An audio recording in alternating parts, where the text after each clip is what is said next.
Hey folks, Fernando doing another video for the Modern Survivalist, and in this case, analyzing yet another hit piece from Tucker Carlson regarding the war in Ukraine. Notice how I'm able to say war in Ukraine without a fear of being arrested, because I live in a free society here in the West where I'm not arrested for calling it a war. Now, if I was in Russia, for example, calling it a war would mean that I would be in fear of being arrested because I have to call it a special military operation. There's several YouTubers that have addressed this and explained why they're not even covering this topic anymore. Because they're afraid, and they should be, because people are being arrested for saying the wrong words. Keep that in mind. Also, in this video, I'll focus on the facts. I'll go point by point. If at any moment you feel that I got any of these facts wrong, let me know in the comments below. Look, Fernando, minute 1.15,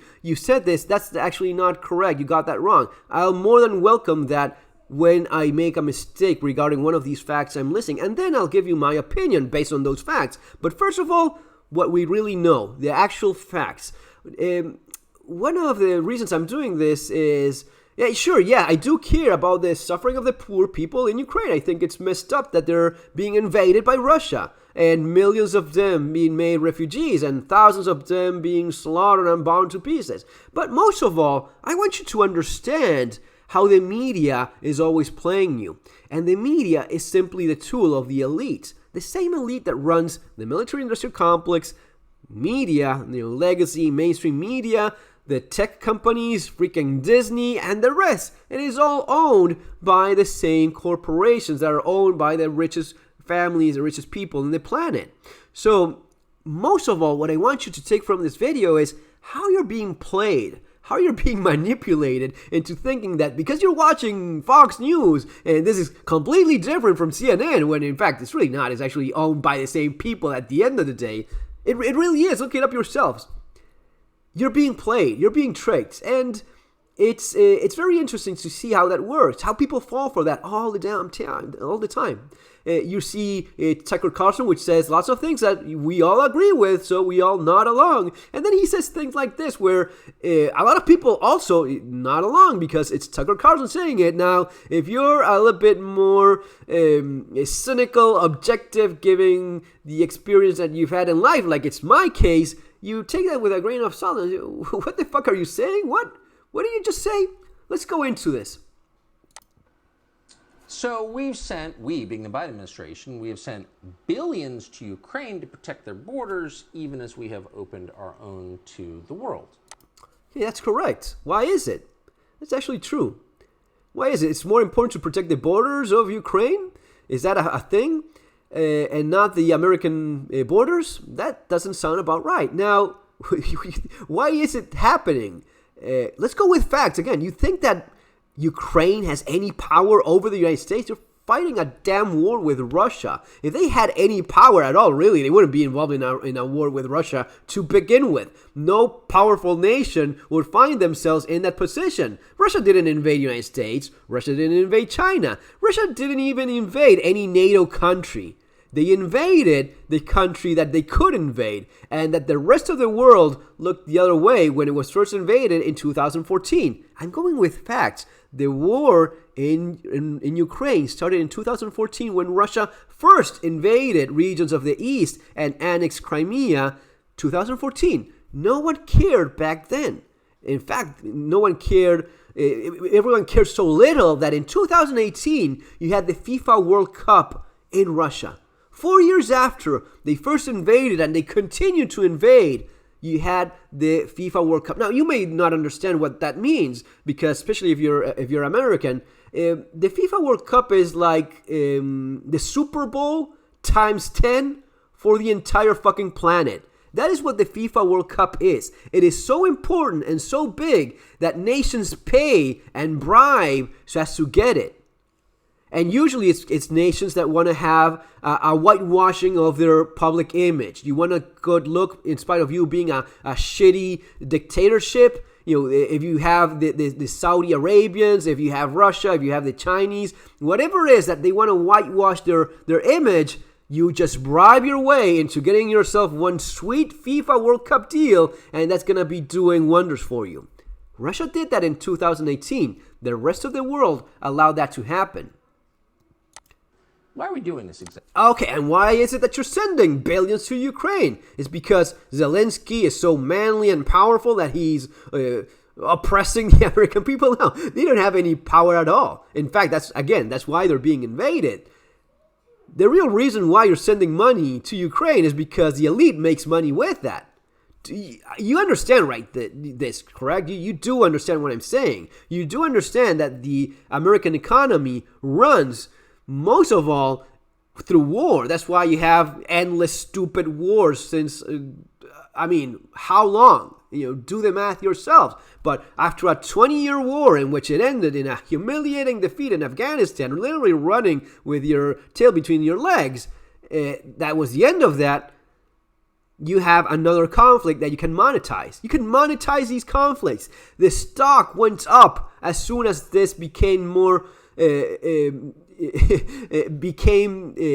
more of an obvious ongoing full-scale war. The stock market went through the roof for the military-industrial complex. The elite, which owns 80% of the industry that makes these weapons that are being sent for the Ukrainians, that will more than gratefully accept those from you if you keep sending them. And of course they should. If I'm fighting for my life, for the survival of my nation, of course I'll accept weapons from everyone. Even if everyone is the same people that allowed the war to happen in the first place, and they were, this is gonna be good for business. Just right when the war ends in one place, and right when the money from the disease that we cannot mention anymore was running out, and the pharma aspect of the elite was drying up a little bit, you have this great way of making money through a war at the other end of the world, right? So this is not a matter of Ukraine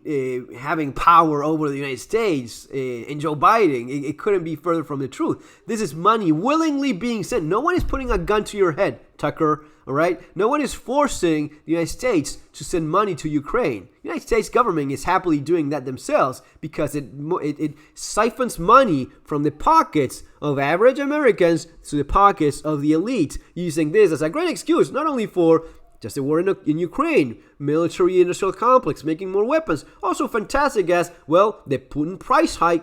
Inflation is not because we spend and print money like lunatics and we print money like the greedy bastards that we truly are. The more money we print, the more money we make. That's how it basically works. And this just, it's the Putin price hike. It's not our own inflation. Nope. Okay, let's keep on going through this wonderful piece. As Joe Biden has told us repeatedly, doing his Winston Churchill imitation, we're doing it to protect democracy. But of course, the irony here is Ukraine is not a democracy in any recognizable sense. Ukraine. Now, this is one of the lines that, an email and a memo, but somewhere at some point, the message was, you have to keep Tucker. You need to repeat time and again that Ukraine is not a democracy. I mean, I'm not going to be wasting my time. Look this up yourself. But he says this, over 20 times. There's not a video of Tucker Carlson talking about Ukraine where he's not saying that Ukraine is not a democracy. And people eventually believe that.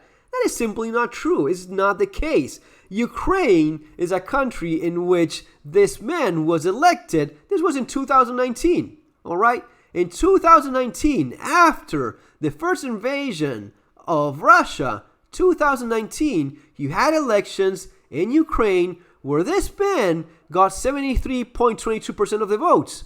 Okay, this guy got 73% of the votes in Ukraine. And he beat this other guy, Petro Poroshenko, who only got 24% of the votes. And here's the map of the amount of votes that they got. This is what Poroshenko got. Maybe that's his hometown. I don't know. But this is very clear. And it is also surprising how he keeps on insisting that it's not a democracy when it is, because this man was elected. And it doesn't work like in the United States where you can just, send mail-in ballots all over the place without any kind of control. In most countries, you are in a list of people that are allowed to vote in specific areas. And in the rest of the world, guys, unlike in the United States, You just don't show up and just send multiple votes. That's not how it works. You're actually in an electoral list, and you're told specifically where you can vote, how you can vote, and it is all very much controlled. Now, there's no arguing that this man was elected into office.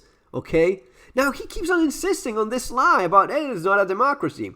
Surprisingly enough, the real authoritarian regime that is invading Ukraine, which would be Russia, they do have a dictator for over 20 years. Vladimir Putin has been in power for 20 years. That makes him, by definition, a dictator in an authoritarian regime where there's no change of power. There's no running elections where you have someone else. This works for Russia. This works for Venezuela, which we're going to be talking about more than in a second. This goes for China, where you have a single communist party. You don't have a choice. That's not how it works. In Russia, in China, in Venezuela, there's no real fair elections of any kind. I mean, these are things that have become institutionalized, by which you have the same guy in power in perpetuity until he dies and leaves a friend of his to carry on with his socialist anti-freedom plan. That's how it works. Now keep on listening. Government has banned media outlets that are hostile to it. They've also shut down opposition parties. Now, this is, again, something that if you're not in tune, you may miss. They shut down opposition. They shut down opposing media. Of course they do that because they're in an active war. They're in a hot war with Russia that is actively invading them. And you have elements within Ukraine that are working against Ukraine. You have traitors in Ukraine. I mean, this isn't any kind of big news because until very recently, Ukraine was a stooge state of Russia. I mean, that's basically how all of this got started. That's basically why you first had an invasion of Ukraine, right after they got rid of their Russian stooge, which, again, this is not an opinion of mine. When they kicked out the ongoing pro-Russian government, the president back then flew straight back to where Russia. This is the same case with Belarus. No one can deny that Belarus is not really a sovereign state. It's a puppet state of Russia. You have, at least as of right now, the president, the leadership in Belarus simply follows orders from Russia. Okay? That's simply how it works. So, the moment in which that man left the country, he went straight to Putin, asking for forgiveness, and stayed there. That's what you really have. Now, when you have a hot war ongoing and you have pro-Russian elements working against you in a hot war, that is not a matter of freedom of press anymore. That is a matter of war, and you having traitors within your own country sabotaging your nation. Okay? Do you understand how this works? It's very simple. And it's the same thing for the United States. Let's say you look at Joe Biden. Do you like Joe Biden? Maybe you do, maybe you don't. There's some people that may consider Joe Biden a traitor to the American people because he's sabotaging American values, American institutions. A lot of people may think that Joe Biden is a traitor. A lot of people may disagree with that statement. Now, let's suppose that Russia invades the United States. They start with Alaska, because it was once ours. Alaska was ours once. So yeah, we're claiming it back. So they start invading Alaska. And let's say that Joe Biden says, yeah, we really should surrender to Russians because, they know better than us and we're really a bunch of all white supremacists to begin with. Yeah, mostly Nazis and white supremacists in America. Let's surrender to Russia and let them take control of everything. What American would agree with that statement? What American would agree with that? With him being part of the government operating against the United States in favor of the foreign nation that is actively invading you. That would label him without any question, without any doubt, as a traitor. And the punishment for treason in the United States is death. You're literally killed for treason in the United States, especially when you have an active war ongoing. I mean, there's people that are going to be arrested for life, accused with treason in the United States, and there's no active hot war going right now. So it is ridiculous to expect that The Ukrainian government fighting a hot war with Russia would allow pro-Russian elements to sabotage them in their own country through the media, which they still control to a great extent. I mean, that's being put a stop now, but until very recently, in the political spectrum, in the media, you had Russian elements working against Ukraine within the own Ukraine borders. Who's surprised by that? Who's amazed by that? That's the nature of what you have with an ongoing war. They arrested the main opposition leader.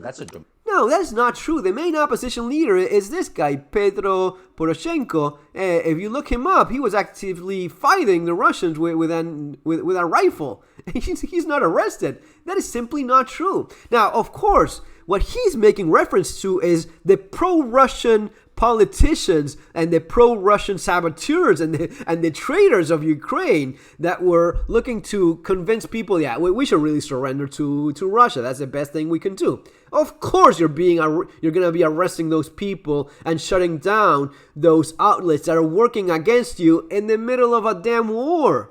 All right? It is propaganda against your own nation working within your own borders in a hot war. Yes, of course you do that. He knows this. I know it. We all know it. He's just pretending not to understand it.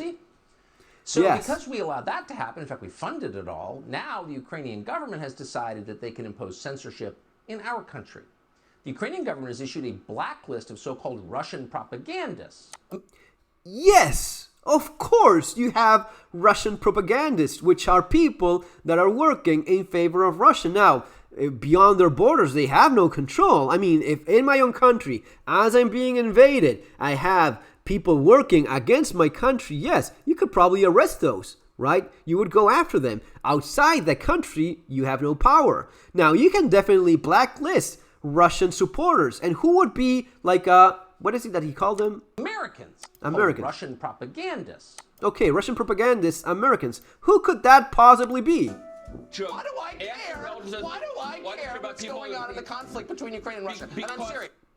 He says he's serious. Why does he care? Well, I guess he does, because he doesn't stop talking about it and mentioning how Ukraine is not really a democracy all the time. But let's keep on listening. Yes, like, why do I care? And why shouldn't I root for Russia, which I am?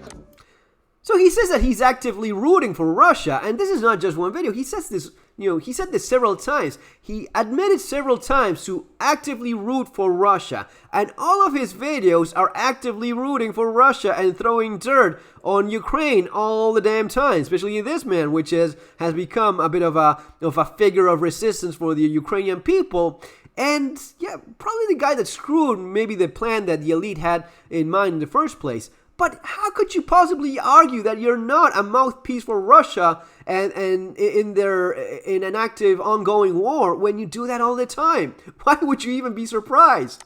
Americans. Yes, Americans. That list includes Rand Paul, Senator Rand Paul of Kentucky, Tulsi Gabbard, serving in the U.S. military, and Glenn Greenwald, among many. Okay, let's talk now a little bit more about Tulsi Gabbard, because it is interesting that Tucker Carlson always brings up this Democrat, socialist, Bernie Sanders supporter of Joe Biden. She went for Joe Biden. She endorsed Joe Biden herself. So Tulsi Gabbard, who endorsed Joe Biden herself, not only that, I mean, yeah, Tulsi Gabbard is a political corpse. She really is nothing other than a mouthpiece for certain agendas. But within the Democratic Party, she's dead. She has no future whatsoever. She's even talking in what was it, like the Conservative Party League, whatever, like a right wing Republican convention recently. She was talking there and getting a few pity claps because she said a few things that were liked by conservatives. She's really a socialist at heart. That's what she is. And she is this because she fails the Venezuela question. Now, you guys have no damn idea. The Venezuela question is something that we in Latin America are very familiar with. As an Argentine and someone that comes from that sphere where we are used to seeing people like Tulsi Gabbard, that she's smart, she's well articulate, and she says things that a lot of people do like. And a lot of people, she's great. Tulsi Gabbard is great. Well, depending on what she's saying, she can be. Now, she fails the Venezuela question. The Venezuela question is very simple. Is Venezuela a dictatorship, yes or no? Do you have freedom in Venezuela right now? Is Maduro a dictator running Venezuela? Which is a very simple question, very straightforward. Yes or no? And the left cannot answer that question. They will either say, no, it's not. Maduro is a great socialist leader and we endorse him 100%. Or in the case of Tulsi Gabbard, they find some other way because they cannot say that it is a dictatorship what you have in Venezuela. What you have in Venezuela is a dictatorship. What you have in Russia is a dictatorship. What you have in China and Cuba and any left-wing country run by an authoritarian left-wing regime, that's what you have. Now, these people cannot admit that. They will not say that it is an authoritarian regime, that you have no freedom in these countries, that it is a dictatorship. They fail the Venezuela question. Tulsi Gabbard fails that herself, okay? And so much it is the case that she's even used in the left outlet of Latin America. You have no clue what this is. This is called Telesur. Telesur is, according to YouTube, which, kindly enough, they share a little bit of information regarding Telesur is funded in whole or in part by multiple Latin American governments. In fact, Telesur is really funded by Venezuela, by neighboring left-wing countries in Latin America that are within the Venezuela sphere, and Russia. The money that comes from Russia finances the Telesur and the Russian TV en Español, the Spanish Russian TV outlet, which is fairly popular in these places as well. And they use this as, look, in Russia they say the same thing we are saying. Now, that's why it works so beautifully well for them. They have Tulsi Gabbard explaining how, you shouldn't get involved in the politics of Venezuela. If you ask Tulsi Gabbard what she thinks about Venezuela, we shouldn't be involved there. Back in the day, she was saying that, no, it is, the democratic election of Nicolás Maduro. That's what you have there.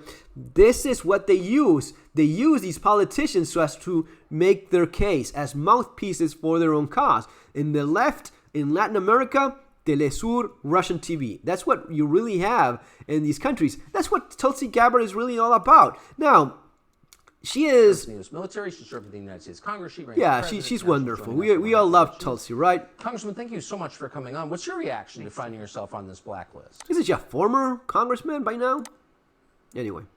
I see the hypocrisy, Tucker, the hypocrisy of this blacklist. The hypocrisy of the blacklist by a woman that said that Ukraine should simply surrender and give up their country to Russia. That's what she says time and again. She's a Russian supporter, all day long. This is what she's been saying since day number one, since the attack first took place in Kiev. She said, well, just give up, just run away and leave. That's what she was saying. So she is a Russian supporter. She supports the cause of Russians. Right, the cause of Russia, which is taking over Ukraine and put it back within a satellite nation of the Russian Empire. Right, she supports that. So why are you even surprised that you're blacklisted by Ukraine if you are in fact in favor of Russia, just like Tucker Carlson here, who says actively rooting for Russia? So why is it that you're even surprised by this?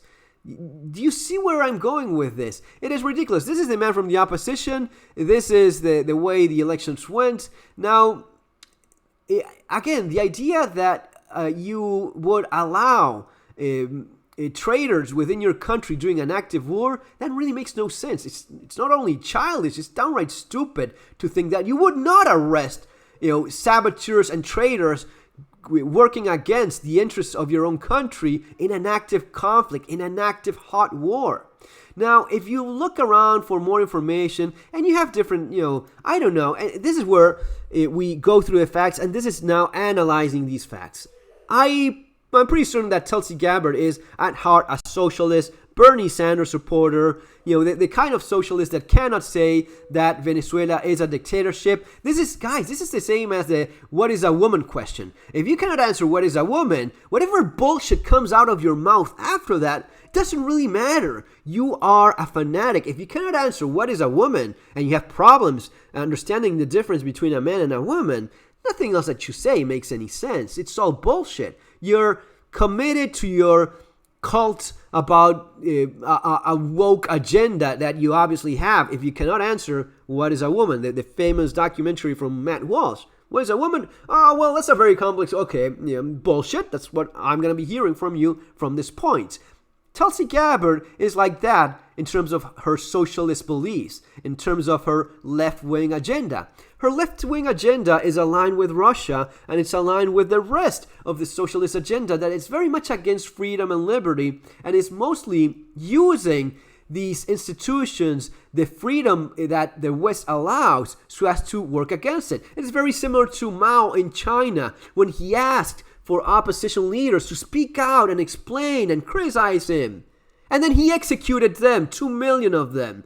Mao actively did that. So you use the tools of democracy, of freedom, the core values of the left against them. That's one of the, you could say one of the weaknesses of freedom, liberty in the West is that you have people that can actively work against you. Now, how far you let that happen? Well, one of the clear lines that you would not go past is when a foreign force is actually actively invading you, bombing you. That's when you stop asses from working against you in your own country. At this point, you have people like Tulsi Gabbard that are very anti-democratic in their core, using democratic institutions so as to do their bidding. And guys, I prepare these things. I read a lot. I try to have angles from different points of views. One of the things that I was reading, for example, this is about Zelensky. Zelensky now has 90% approval rating within Ukraine. Now, that's not all flowers and roses for Zelensky. You have pieces that are very much against him, like this one. Zelensky and Switzerland ruined image. And in this website, which seems to be very serious, of course you see stuff like this, like the struggle between the future and the past. Where is Cuba going? I have two favorite sayings. One, draw a line. So you have Russia and Ukraine crisis, the raging project and conflict. So this is a piece where they very much criticize Zelensky as he keeps on insisting on trying to win a war, which he can't, when he should really find a compromise and basically surrender certain areas of Ukraine. That's the statement made in this piece. Countries in the opinions of Western, whenever you see Western countries, economy sanctions, economy sanctions that have been in place since 2014 and did nothing. What a surprise, right? It's almost as if the West really never cared about Ukraine and if it was invaded or not, and actually saw it as an asset, not as a problem. So a very well-written piece explaining all of the criticism that you can lever against Zelensky, and how he should really have surrendered to Russia and spare the poor people of Ukraine all of this pain. Man, why are you getting people bombed by not surrendering? Just give up. Now, would Tucker Carlson and Tulsi Gabbard have the same attitude if the United States was being invaded by Russia? Surrender to Russia, just give up and save so many lives. Just surrender to Russia, man, Joe Biden would say.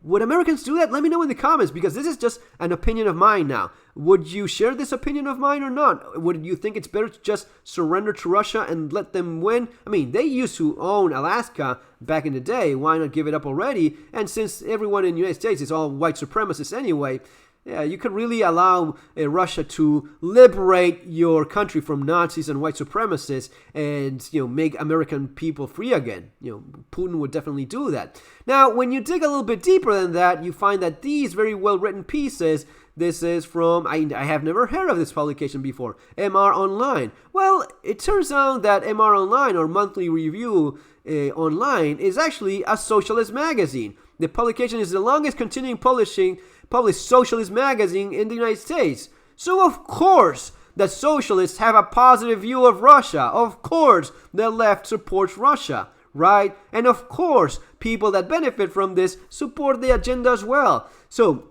you have a number of interests. You have the interest of the elite, which is continuing to make money right when one of these faucets closes in terms of the disease we cannot mention that affected the world in the last couple of years, and you have another faucet being open in terms of, there's conflict in Ukraine. Who could have thought that? Who could thought that a conflict in Ukraine would happen, given that it was already invaded in 2014 and we did nothing to stop that? For 8 years we didn't give a fuck about it. Well, yeah, we have a conflict. We're going to be giving them weapons so as to fight and defend themselves. Now, be careful not to give them too many weapons or actual weapons that would help them, and specifically not give them weapons when they were more needed and would actually have been much more effective when they were requested And it would have been just as easy at giving them a bunch of old planes and blowing the crap out of them. Now, the plan, again, and this is my opinion, the plan that the elite really had in place, it fell apart when this guy right here said, I'm staying there. But you're a Nazi, one of these weird Jewish Nazis. It's strange because it's a Jewish guy who got voted 75% by a country that's supposed to be very Nazi. So these very Nazi people, 75% of them voted for a Jew as their president. Fucking strange. I mean, stranger things have happened, I guess, but it's interesting. Now, when this guy said, no, I'm staying here, that's when all of this started falling apart, because the original plan, as far as I can say, as I can tell, and again, this is just my opinion, the original plan was for this guy to leave, get yourself out of there, like in, Shangri-La, or whatever is a president recently escaped the country and left. And, that's what you usually see. That's what Russians are used to seeing, where their own stooges are kicked out of a place. They're used to seeing people fold, leave, and get the hell out of there. Now, they were not counting with this guy saying, I'm staying. I'm fighting. Oh, but we're rolling into Kiev. Get yourself out of there. United States offered him a way out. We have a chopper. Get your ass in that chopper and, go along with, and we'll kill you if you don't leave. Get yourself out of there. No, I'm staying. That is what, in my opinion, derailed the plan, which was, what? We could have a conflict, but we could have this, somewhat of a resolution with this guy leaving, going back to the old status quo, which is Ukraine under the influence of Russia, as it was before. Ukraine was perfectly happy with their government playing both sides, with a puppet government in Ukraine playing both sides, being a satellite Soviet state. As Ukraine was until very recently a satellite state of Russia within the Soviet sphere, while at the same time being friendly with the European Union. Now, what they did not count on was how many people liked the idea of the West, so much so that it was not enough for them anymore. They did not want to have a Russian puppet in government anymore. They wanted this idea of, like, the Klitschko brothers. Maybe from the United States you don't see it as clearly, but you definitely saw, especially when you came into contact with Ukrainians, they loved the idea of the West. Ukrainians, 75% of them love the idea of being a Western country and enjoying the things that we enjoy in the West. Even though we criticize it all the time, the things we enjoy in the West, like being able to say there's a war in Ukraine, which people in Russia cannot, because they don't have any kind of freedom at all. We have a very failed system by which we are often attacked within our own system, but the system that you have in the West is a lot better than what you have under the Soviet influence. And people saw that, and they wanted more of that. And that's where all of this is started in terms of the conflict. Now, are there operatives working and attempting to weaken the Russia, China? Of course you have. You have them all over the place. Now, why is it that in Ukraine it was successful? Why is it that in a place like Cuba it wasn't? Because you do have assets and you do have intelligence working in Cuba as well. Now, when there was this Cuban revolution recently in which it almost seemed that they would get rid of the socialist crap destroying their country, this monkey on their back, it just wasn't enough, because the people there did not have that fortitude. People in Ukraine too. That's why they don't want to bend to Russia. That's why you see this war going on, and it's not likely to end anytime soon. Folks, that's my take. That's my analysis of this, and taking into account all of these differences, all of these players that are working just to confuse you and make you think that I am on this side, I'm on this other side, when in fact there's only one side, and it is the side of the elites, the side of the powerful, and then you have people that are caught in the middle. If you want to learn more about survival and preparedness, especially the practical aspect, the kind of thing that a lot of people in Ukraine ended up missing when they first pick up a weapon to fight the damn Russians without any kind of knowledge how to use that, Street Survival Skills is where I explain all of that regarding the economic aspect, which is something that you're suffering already, and you'll see a lot more in days to come, months and years, surviving the economic collapse. Guys, see you in our next video. Take care.